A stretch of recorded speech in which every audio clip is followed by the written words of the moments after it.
Hello everyone, magandang oras sa ating lahat. Welcome to my videos. Maraming salamat sa panonood at lalo na sa mga nag-subscribe. Thank you guys. At kung bago ka pa lang dito sa aking videos, huwag kalimutan mag-like, comment, share, and subscribe para updated ka sa aking mga bagong upload na mga videos na mayroong mga gandang kasaysayan at halaga tungkol sa ating mga barya. Guys, i-share ko sa inyo guys ang history at composition sa ating silver coins na ating hinahawakan. Dahil napakaganda ang kanyang kwento nito guys, at mayroon pa itong mga auction record. Tapusin natin ang videos guys para malaman natin ang tungkol dito sa mga baryang ito guys, ang mayroong silver composition. At ito yun guys, a deep dive silver coins have been a cornerstone of trade, economy, and culture for thousands of years. Their compositions, history, and evolution reflect the advancement in metallurgy, the dynamics of global trade, and the shift in monetary system. In this post, we'll explore the fascinating story of silver coins, their ingredients, and their significance. A brief history of silver coins. Ancient beginnings. Silver was first used as a medium of exchange around 600 BC or 600 BCE in the ancient kingdom of Lydia, modern day Turkey. The Lydians minted coins for electrum from electrum, a naturally occurring alloy of gold and silver. Soon after, pure silver coins like the Greek drachma and the Roman denarius became widely circulated. Medieval era. During the Middle Age, silver coins like the British sterling penny and the German thaler, from which the word dollar derives, dominated European economies. Modern era. Silver coins became global currency, especially during colonial expansion. Countries like Spain, with its famous Spanish dollar, pieces of 8, and later the United States heavily relied on silver coin age. However, the 20th century saw a decline in the silver coin circulation due to the rising silver prices. Ingredients of silver coins. In the specific composition of silver coins has evolved based on their purpose and availability of silver. Here, closer look at the materials used. Pure silver. Ancient coins. Early silver coins were made with a high purity, often exceeding 95%.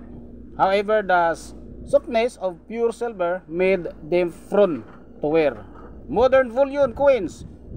Today, many investment grade coins like the American Silver Eagle and the Canadian Silver Maple Leaf are minted with 0.999 or 0.9999 fine silver, 99.99% or higher purity.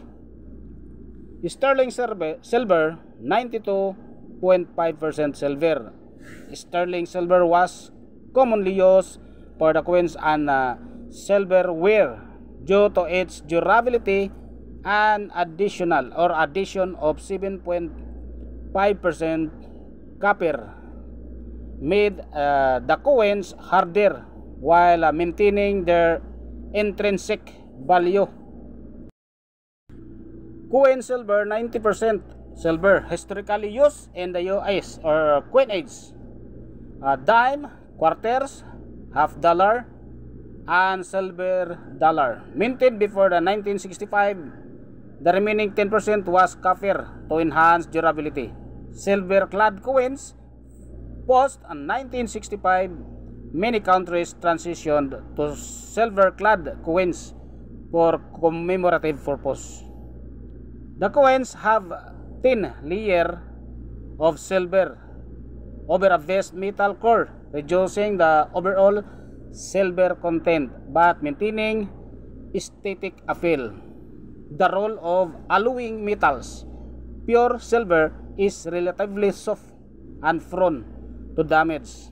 To improve its utility for coinage, it is often alloyed with other metals, primarily copper. Copper and improves the coin's resistance to tarnishing. Occasionally, other metals like nickel are used for additional strength and luster. Examples of silver coins composition: ancient Greek drachma 95% to 98% silver, Roman denarius 90% of silver in its early days, gradually deviates to lower percentages. Spanish pieces of 8 92 hanggang 93% of silver. Pre-1965 US coins 90% of silver and 90% of copper. Modern bullion coins, American Silver Eagle 99.9% silver. Canadian Silver Maple Leaf 99.99% of silver. Why silver coins matter economic value? Silver coins have intrinsic value due to their metal content, making them a hedge against inflation and economic stability. Cultural significance. Silver coins often feature iconic designs and commemorate historical events, making them valuable artifacts of history. Investment and collectability. Silver coins are highly sought after by investors and collectors. Their rarity, historical significance, and metal content contribute to their enduring appeal. For the conclusion, silver coins are more than just pieces of metal. They're a testament to humanity's ingenuity, history, and economy. From ancient civilization to modern mints, their journey is as rich as the metal they're made from. Whether you're a collector, investor, or history enthusiast, silver coins offer a tangible connection to the past and promising investment for the future. So yun guys, ang napakagandang history dito sa ating mga silver coins guys at ang kanyang komposisyon. So maraming salamat guys sa panonood at God bless sa ating lahat.